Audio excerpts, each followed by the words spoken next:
Now, it has already been confirmed that Betty Bayo will be buried in her own piece of land, and this comes after her family released a statement regarding the same. We all know that speculations have been running online about where she would be buried, with some people thinking maybe she would go to Kanyari's home, while others thought she would be buried at her current husband Tash's home. But it seems that Betty knew the confusion that would arise could she ever pass away, and she clarified this and made it known to everyone about where she would want to be buried.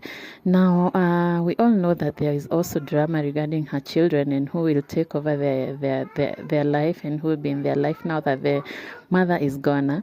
It is clear that, Kanyari and Betty were never really in good terms even when they were married, and things didn't work according to how Betty narrated this story to Kezia Karaoke in their channel. You can go and watch that in her channel. She said that the relationship was beyond saving, and she suffered in the hands of that man and decided to start life as a single mother, praying to God to give her the love of her life, and that is when she met Tash later on. They did a traditional wedding, and Tash married her officially, taking her up and the kids and loving them as a committed husband until her death. So, in some online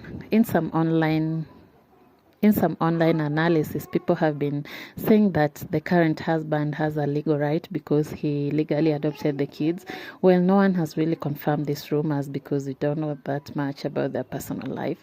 But it seems that Tash had already legally adopted the kids and taken them as their own. And if this is the case, then they will go with him and stay in the United States.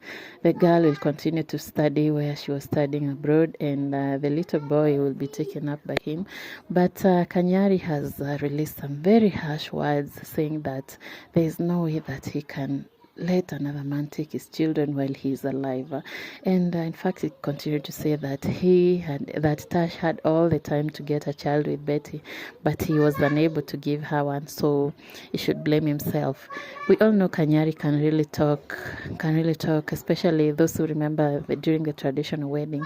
He spewed some lethal words against Tash, saying that, he thought Betty would upgrade and get a man like Jesus, a holy man, and this getting Tash was a downgrade. We all